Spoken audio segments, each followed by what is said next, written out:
Hey everyone, this is Kapil Bhatia. Welcome to my channel Infinite Study. Students, today we are going to start another chapter of our syllabus that is called data structure. This chapter is divided into two parts. In this video, we have covered about introduction of data structure. So before starting, let's take the agenda of today class. So the main agenda of today class are: first we will discuss what is data structure, then we discuss the different types of data structure, and finally we will discuss the operations of data structure. So now, what is data structure? Basically, data structure is a way to store data in computer so that it can be used efficiently. The significance of data structure lies in the fact that they help a computer to perform in most efficient and productive manner. Now, what is the need of data structures? Actually, the data structures are important way to organize data in a computer so that it can be used efficiently. It has a different way of storing and organizing data so that it can be used efficiently.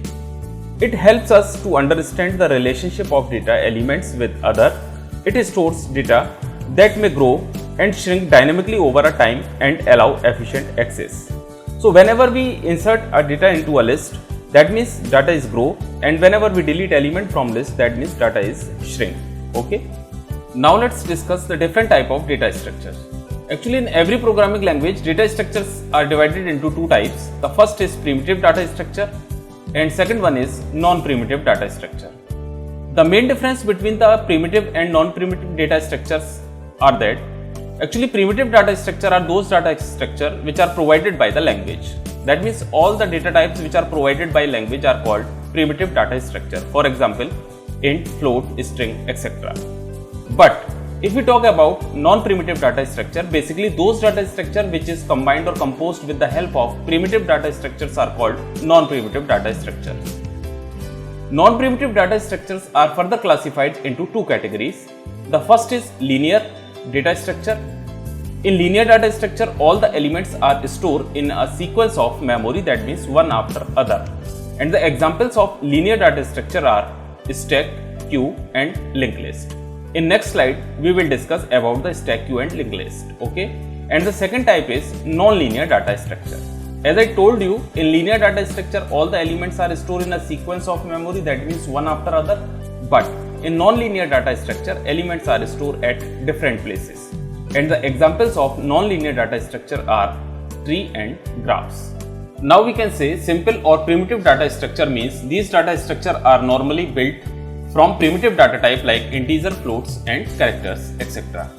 But if we talk about the compound data structure, so simple data structure can be combined in various forms. More complex data structure called the compound data structure. And compound data structure are classified into two types, as I told you, linear and non-linear. So in linear data structure, elements are stored in a sequence of memory, means one after other. But in non-linear data structure, elements are stored not in a sequence. Okay, they can be at different memory locations. Now let's discuss about the examples of linear data structure. So first is linear list or array. Linear lists or array refer to a named list, a finite number of similar data elements. Arrays are also called homogeneous data structure. Each of the data elements can be referenced respectively by a set of consecutive number, usually start from 0 and up to n. Array can be one-dimensional or two-dimensional or multi-dimensional. In Python, arrays are implemented through list data types as linear list or through NumPy array. If we talk about stacks, basically stack is a list with the restriction that the new element can be insert or delete only from one end, that is called top end. When new element insert into a stack, the operation is called push operation, and when element removed from stack, the operation is called pop operation. Stack is also called LIFO data structure, means last in first out data structure. Now here you can see the example of stack. Next is queue.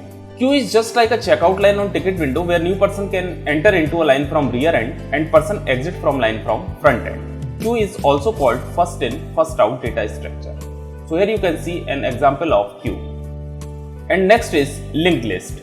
When we talk about the linked list, actually linked list is a collection of nodes where each node have two parts. The first part is called information part and the another part is called link part, which hold the address of another node. As I told you, linked list is a collection of nodes. So here you can see node and each node have two parts. The first part is called information, where we store information, and another part is called link part, which hold the address of another node, but the link part of the last node contain value null. Here you can see an example of doubly linked list. Now let's discuss an example of non-linear data structure, that is tree. So tree are multi-label data structure having the hierarchical relationship among its element called nodes. The topmost node is called root of the tree and the bottommost nodes are called the leaves of the tree. Now let's discuss about the different operations that can perform on data structure. So here you can see the complete list of operations that we can perform on data structure. First one is insertion. Insertion means addition of new data elements into a data structure. Next is deletion. Deletion means removal of a data elements from the data structure. The data element is searched for before its removal. Third is searching. Searching involves searching for a specific data element in a data structure. Next is traversal. Traversal of a data structure means processing all the data elements of it one by one. Next is sorting. Sorting means arranging the data elements of a data structure in a specific order, either in ascending order or in descending order. Next is merging, means combining data elements of two similar data structure to form a new data structure of same type called merging. Now I am showing you how to apply all these operations on linear list or an array. So first operation is insertion in a linear list. Insertion of new element in array can be done in two ways. If the array is unsorted, the new element is inserted at the end of the array, but if the array is sorted, then the new element is added at appropriate position without altering the order, and to achieve this, rest of the element are shifted. For instance, suppose I have an array and the elements of array are 10, 20, 30, 40, 50. That means all the elements are in proper order. If I want to insert an element, so first I find the position, appropriate position for new element. Suppose I want to insert 23.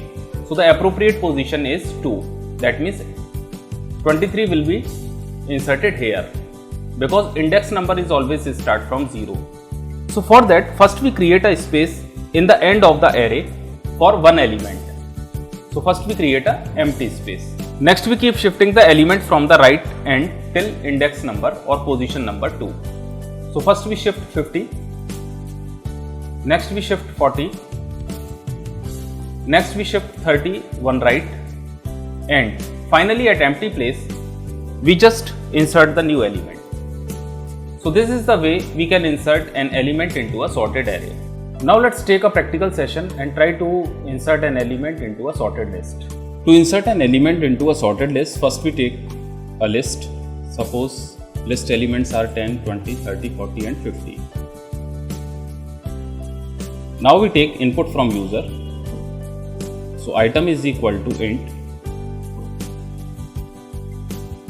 input, enter an element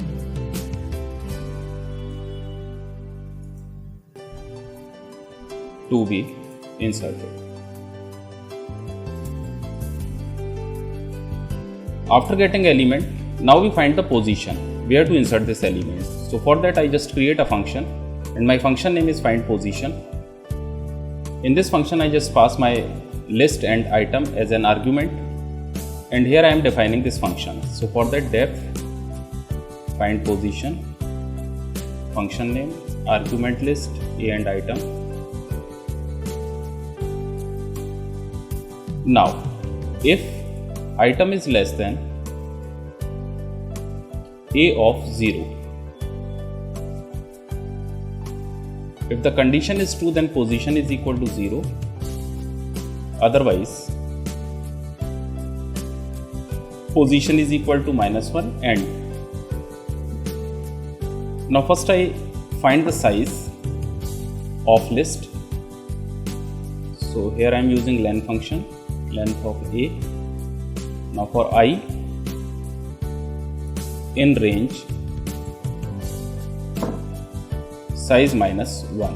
Now here I am using condition if a of I is less than equal to item and item is less than a of I plus 1. It means position is equal to I plus 1 and break.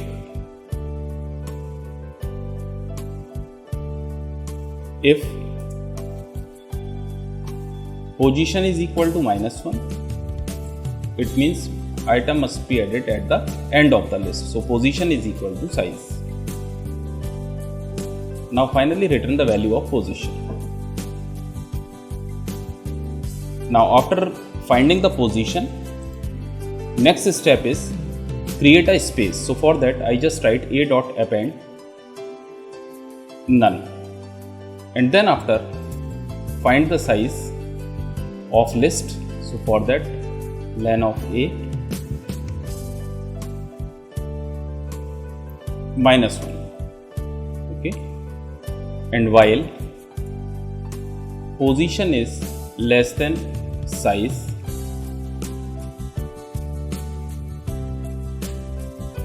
a of size is equal to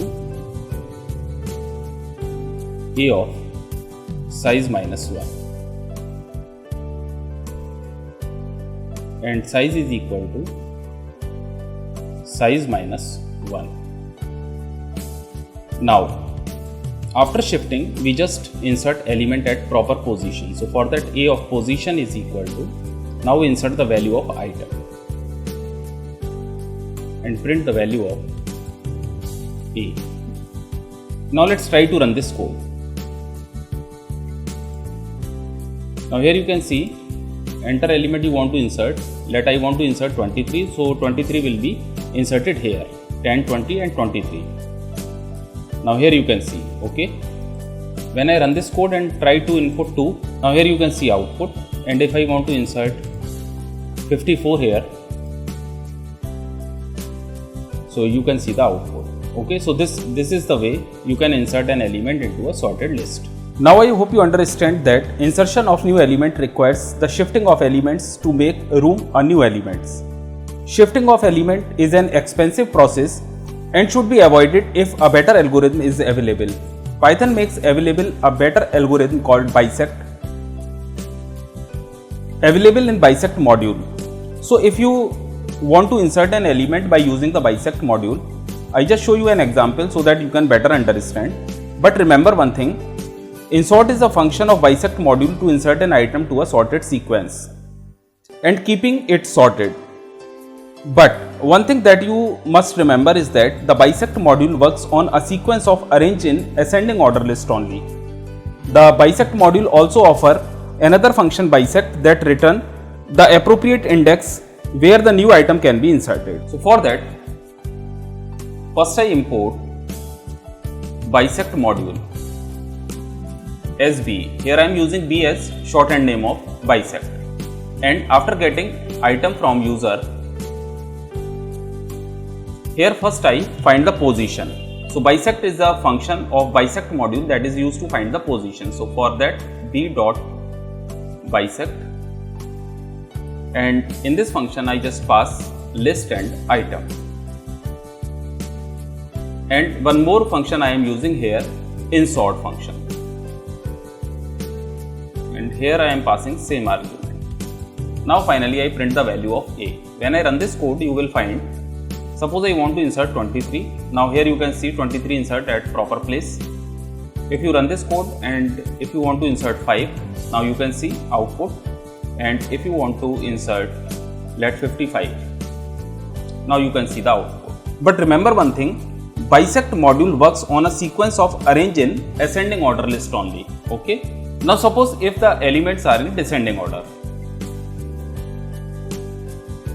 Suppose items are 50, 40, 30, 20 and 10. So what we have to do, we just reverse list first, and then after same process we will follow, and after that we just again reverse the list. So now I am showing you, suppose I want to insert element 29. Now you can see 29 at proper position. So this is a way, if you want to insert an element by using the bisect module and list is available in descending order, then what we have to do, actually bisect module only works on ascending order list. Okay, so I hope you understand. Next operation is how to delete an item from a linear list. So suppose my list is A is equal to 10, 20, 30, 40 and 50. First I take input from user, item is equal to int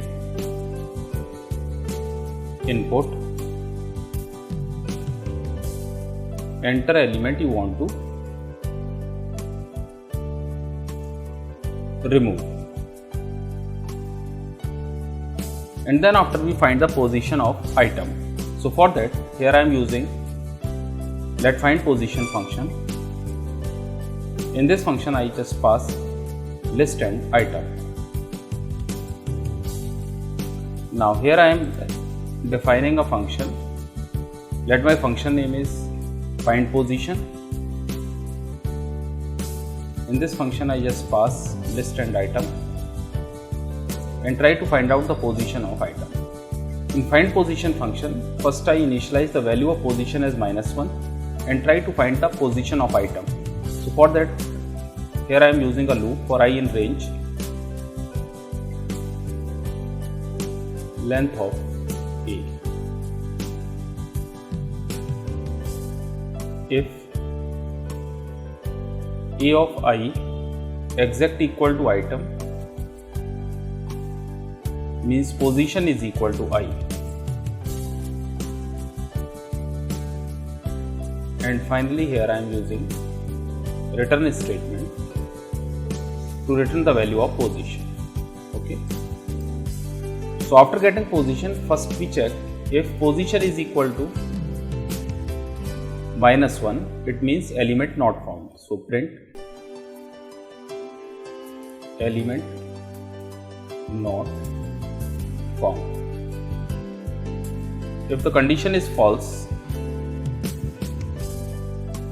then we write while position is less than length of A -1. What we have to do? We just shift element, so A of position is equal to A of position +1 and position is equal to position +1, and then after A dot pop and print the value of A. Now let's try to run this code. Suppose I want to remove 20. Now here you can see the output. If I want to remove 1,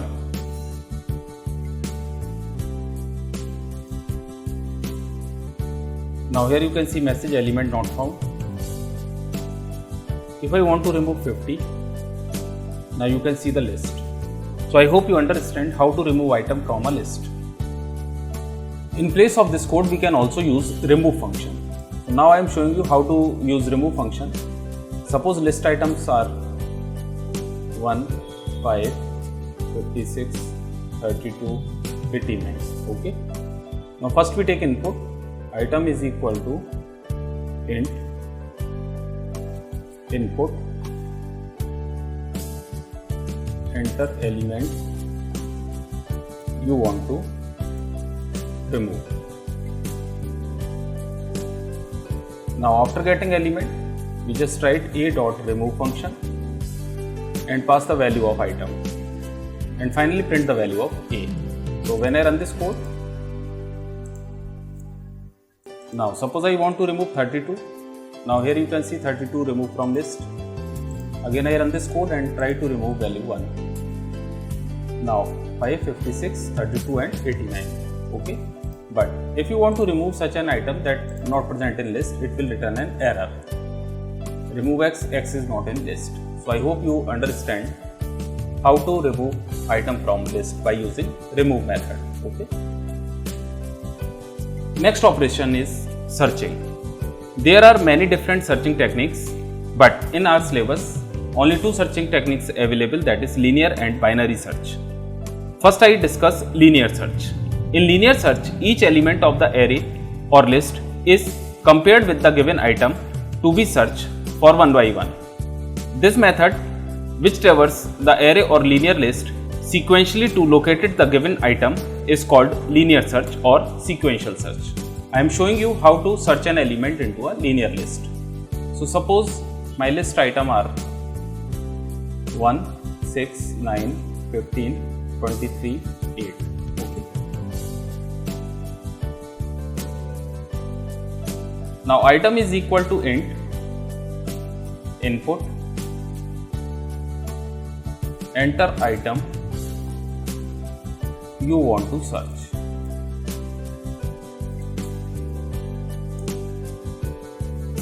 Now position is equal to, suppose my function name is linear, and in this function I just pass list and item as an argument. Now here I am writing a function name is linear a comma item.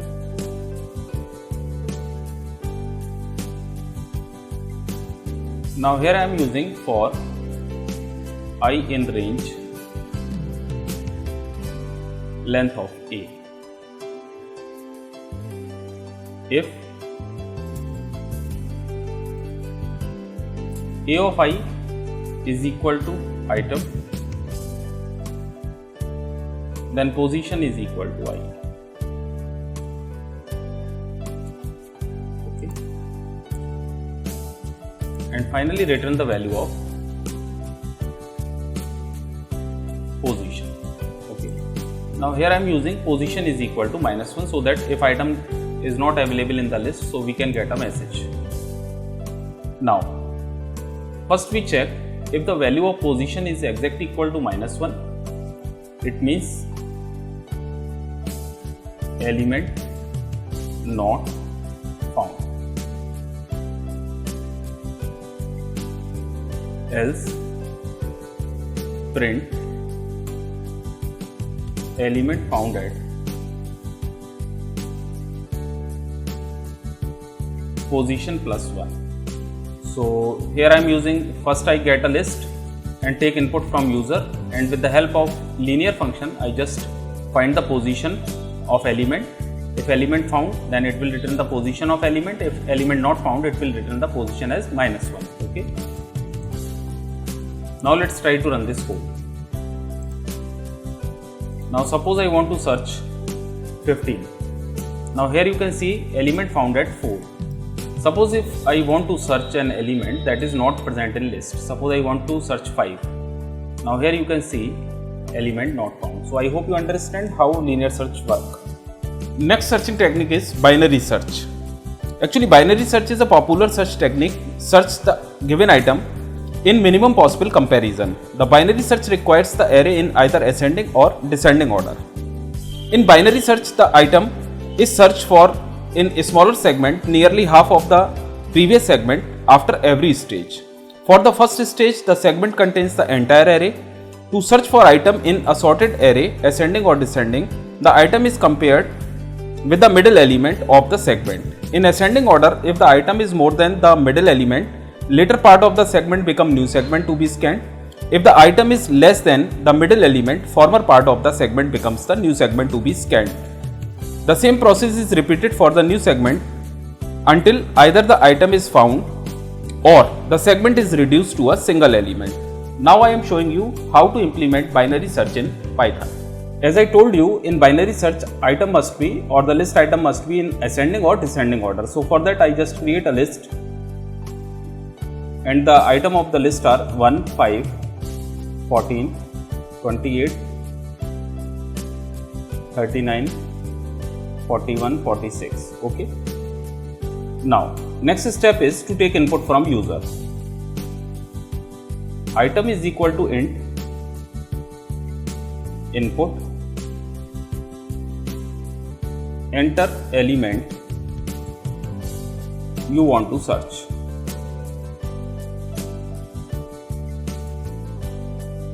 Now after getting element, I just call a binary function. Let my function name is binary, in which I pass a and item as an argument. Now here I am defining this function. So for that, def binary and here I am passing A and item. So for first step, entire array must be searched. So lower bound is equal to 0 and upper bound is equal to length of A minus 1. The entire process will follow until the item not found or only single element will remain. So for that I just write while L is less than equal to U. That means lower is less than equal to upper. Next is first I find the middle position. So here I am using L plus U, lower plus upper divided by floor division by 2. If array of M or list of M exact equal to item, it means item found at position M. So here I am using return statement, return M plus 1.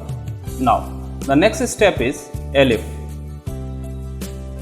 Item is less than A of M. Then upper bound is equal to M minus 1. Elif item is greater than A of M. Then lower bound is equal to M plus 1. Otherwise it will return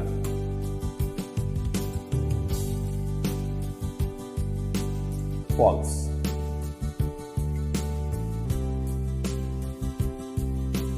Now, after getting position, if position, then print element found at position, else print element not found. Simple. Now let's try to run this code. Now suppose I want to search element 28. Here you can see output element found at 4. So 1, 2, 3 and 4. Okay. Now suppose I want to find the element 49. Now here you can see message element not found.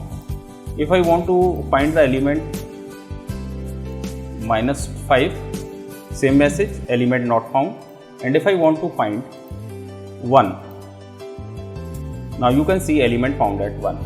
So here you can see the simple code of binary search. I hope you understand. Next operation is sorting. Sorting refers to arranging elements of a list ascending or descending order. There are many sorting algorithms that you can apply to sort elements of a linear list. You have learned about two sorting techniques, bubble sort and insertion sort, in my previous class. Now let us talk about another topic of this chapter, that is list comprehension. You already know how to create a list. You have been creating a list either by directly assigning the comma separated values to a name or by employing a for loop. So for to do this, A is equal to, suppose values are 2, 4, 6, 8 and 10. Okay. We can also create a list by using for loop. So for that, I just write for I in range 1, 6. Okay. And here I am writing b dot append. Suppose I am creating a empty list here, b is equal to, so b dot append I in 2. Now if I print the value of a and b, you will find the same output.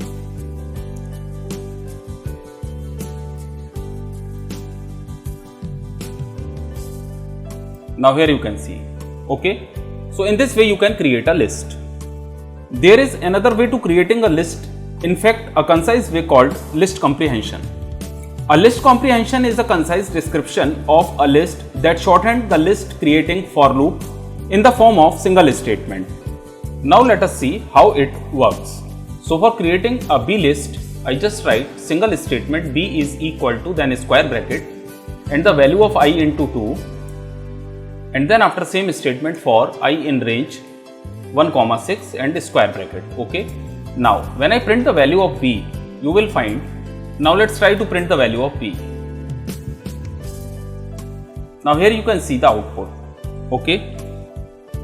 Now let us consider another for loop that is creating a list based on a condition. So first I create an empty list, and here I am writing a for loop for I in range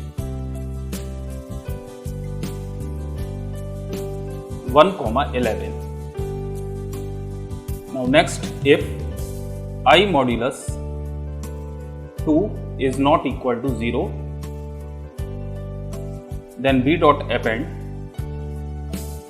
value of I and print the value of b. When I run this code, you will find the output as 13579. Now create a same list by using list comprehension. We just write I for I in range 1,11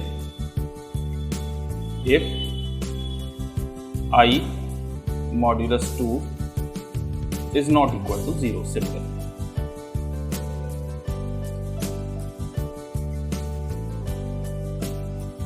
Now let's try to run this code. Now here you can see same output. Now if you want to create a list based on simple condition if, then you can write like that. But if the condition is if else, then how you can write, I am showing you. Now you can write condition over here. If else part is there, then else I multiplied by 5. Okay. Now when I run this code, you will find the output as 110, 320, 530, 740, 950. Okay. So if is there only if condition, then you can write like that. Okay. And if and else both conditions are available, then you can write like that. So I hope you understand. You can also form a list comprehension for a nested for loop. Consider the following example. Suppose first I create an empty list. Now I just write for I in range 1,4. Okay. In this loop, I just write for j in range 1,4. Now b dot append I into j and finally print the value of b. When I run this code, you will find the output as 12324636 Okay. For shorthand writing, I just write I into j for I in range 1,4 space for j in range 1,4. Now let's try to execute this program and find the output. Okay, you will find the same output. So when I run this code,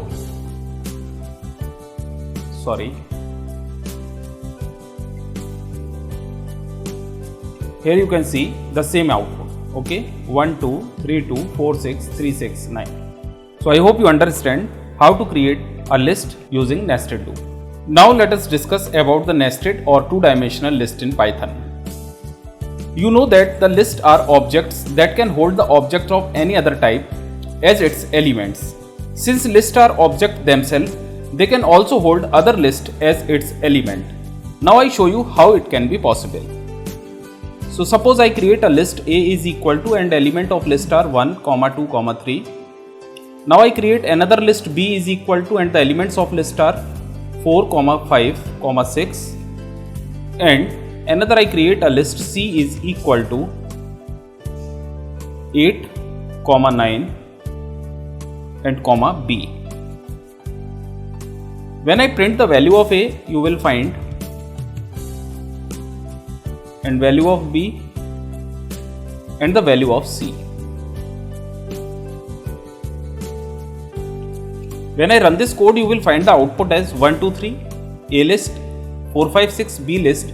But when I print the value of C, carefully see here 8, 9 and the value of B, that means 4, 5 and 6.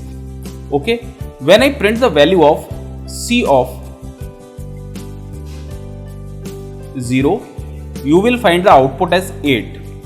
But when I print the value of C of 2, you will find the output as 456. Now let's try to run this code. When I print the value of C of 0, so here you can see C of 0, that means element 8 print onto screen. But when I print the value of C of 2, you will find C of 2, that means the value of B 456. So I hope you understand how to print the value of a two-dimensional list. So you can see that a list that has one or more lists as its element is a nested list. A two-dimensional list is also a nested list. Let us see how. A two-dimensional list is a list having all its elements as list of same shape. For example, if I want to create a two-dimensional list,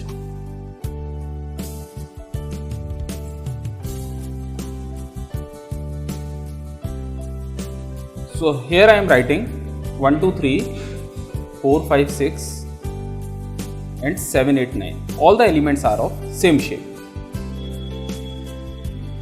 Okay. When I print the value of A, here you can see the output. Okay. We can also write in this way.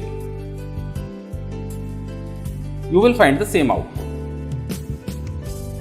So we can say regular two-dimensional lists are the nested list with the properties all the elements of 2D list have the same shape, means same dimension and length. The length of 2D list tell us about the number of rows and the length of the single row given the number of columns in the list. Okay, so I show you how to find the length of a 2D list. So suppose I want to find the length of A, it will return 3. Because in this list you can see 1, 2 and 3 rows. Okay. Now if you want to find the length of column, so you can write length of A of 0. Suppose I want to print the length of first row column, it will return 3. Okay. So I hope you understand how to find the length of a list. A list that has a list with different shapes as its element is also called a 2D list, but it is an irregular 2D list is also known as ragged list. So here I am showing you how to create a ragged list. Suppose first elements are 1, 2, 3, second elements are 4, 5 and third elements are 5, 8, 5, 3. Okay. So here you can see it is a two-dimensional list, but because all the elements are irregular, that means it is called ragged list. Now I am showing you how to create a 2D list by inputting element by element. So for that first I create an empty list. A is equal to and for I in range 3. Suppose I want to create a list of size 3 by 3. Okay. Now here I am creating a new list B, and another loop is for j in range 3 and take input from user. So for that item is equal to int input enter element. After taking element, I just write b dot append and the value of item. In outer loop I just write a dot append and the value of b. Okay. Now if I want to print the value of 2D list, so for that I just write for I in range 3 and for in range 3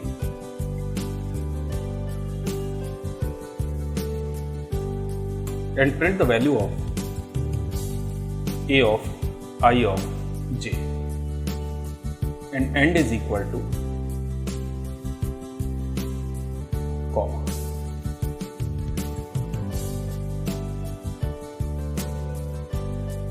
Now here I am writing print only. When I run this code, first we take input from user. Total 9 elements are required. So let 1, 2, 3, 4, 5, 6, 7, 8, 9. Now here you can see the complete 2D list. So I hope you understand how to create a 2D list and how to traversing a list. Okay. Now let's discuss the last topic of this chapter, that is slices of two-dimensional list. The slicing rule of Python are applicable to 2D list in the same way as you have applying to the list, tuples and other sequences. In a 2D array, you just need to be always aware that the top level list elements are listed themselves. So here I am showing you how to slice a 2D elements. So suppose I want to print A of :2, it will print 1, 2, 3 and 4, 5, 6. Okay, it will print 1, 2, 3 and 4, 5 and 6. If we write print A of 1 colon, it will print 4, 5, 6 and 7, 8, 9. Let's try to execute this program. Now here you can see output 1, 2, 3 and 4, 5, 6, 4, 5, 6 and 7, 8, 9. Okay. Since the slice itself is a list, you can further applying slicing on it. So here you can see, suppose I write 1 colon and then after it will return 4, 5, 6, 7, 8, 9, and suppose here I am writing 0 to 1. So it will return only 4, 5, 6. Let's try to run this code. Now here you can see 4, 5, 6. Now I hope you understand. Okay. So student, this is all about data structure part 1 linear list.